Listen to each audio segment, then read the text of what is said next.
Assalamualaikum warahmatullahi wabarakatuh. Senang sekali Sobat Edinus sekalian, kita berjumpa lagi.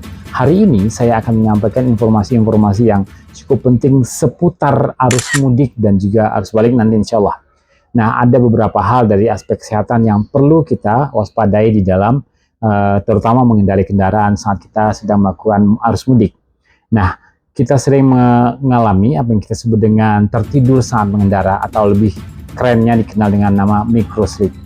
Bapak Ibu pasti pernah mengalaminya pada saat memegang setir, kemudian tiba-tiba rasa kantuk yang kuat sekali, hilang kontrol dalam kondisi beberapa saat saja, kemudian kita tersadar kembali. Nah, tapi sebelum itu jangan lupa Sobat Edinus sekalian, silakan tekan tombol subscribe, kemudian like, comment, and share kepada orang-orang yang mungkin menurut Anda memerlukan informasi ini.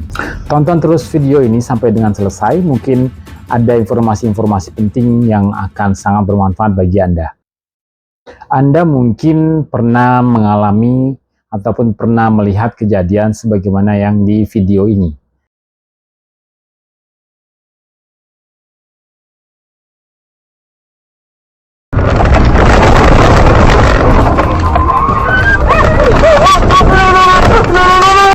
Nah, microslip sendiri merupakan suatu kejadian hilangnya kesadaran atau perilaku mengantuk yang sangat berlebihan pada saat kita sedang menghadapi sesuatu, biasanya berlangsung sekitar 10 detik. Nah, kalau microslip ini terjadi dalam kurun waktu yang cukup dalam, kurun waktu cukup lama atau dalam, biasanya akan berbahaya, terutama pada saat kita sedang mengendarai kendaraan. Ada beberapa tanda-tanda microslip yang perlu diperhatikan oleh Sobat Edis sekalian. Yang pertama adalah misalnya tiba-tiba kaget atau terbangun oleh sentakan tubuh atau ada yang menggoyang misalnya kita, menyadari bahwa sesuatu itu terjadi misalnya. Kemudian yang ketiga, mengelap terus-menerus, kelopak mata itu sangat berat sekali misalnya, mata berkedip berlebihan, tiba-tiba susah memproses informasi atau bingung ketika diajak berkomunikasi, arah kemudi kalau kita berkendaraan tiba-tiba keluar jalur misalnya begitu, hilang fokus, tidak mendengar pembicaraan orang lain, tidak ingat kejadian 1-2 menit yang lalu, kemudian kehilang kontrol postur tubuh, misalnya kepala kita bisa terjatuh ke kanan atau ke kiri. Banyak hal yang bisa menyebabkan terjadi microslip, misalnya antara lain adalah mungkin kita kurang tidur, kita malam tadi bergadang atau seterusnya, kemudian tidur sendiri kurang berkualitas, ada juga gangguan tidur, ya mungkin orang juga yang tidak dapat tidur atau disebut dengan insomnia, penyakit-penyakit misalnya diabetes, hipertensi, kegemukan, depresi, atau gangguan kecemasan itu juga menyebabkan kurang tidur ataupun kurang berkualitas. Bisa juga dari efek samping obat-obat tertentu, misalnya antihistamin, obat samping misalnya anti narkoba atau anti psikotropika dan seterusnya. Kemudian apa bahaya microslip?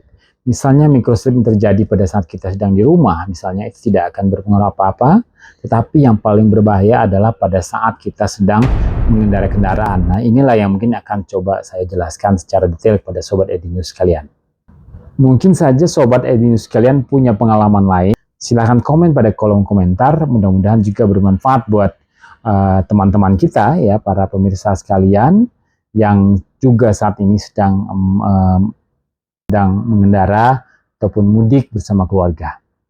Kalau sedang berkendara, maka kita hindari berkendara dalam keadaan ngantuk tersebut.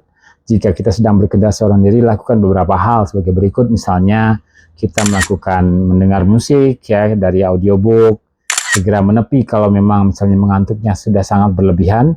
Misalnya kita sudah harus mengkonsumsi makanan tertentu, maka kita mungkin bisa melakukannya. Bisa kita bercuci muka juga, berkomunikasi dengan orang di sebelah kita, mungkin kita bisa juga mengalihkan pada sesuatu hal yang mungkin cukup menarik bagi kita, kemudian bisa juga menyentuh beberapa bagian dari bagian tubuh kita mungkin sangat sensitif, misalnya menekan bagian-bagian dari telinga atau menepuk beberapa bagian-bagian yang cukup sensitif dari tubuh dan muka kita. Nah, itu mungkin bisa membuat microslip itu akan tiba-tiba terhindarkan.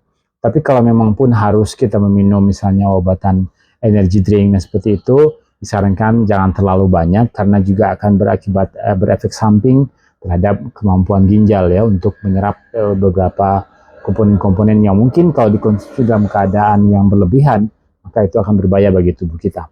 Nah, itulah beberapa Sobat Edinus sekalian yang bisa disampaikan. mudah-mudahan bermanfaat bagi kita semua, terutama Anda yang akan mudik dan juga nanti akan balik setelah Lebaran. Baik, demikian. Sampai ketemu lagi pada video saya yang akan datang.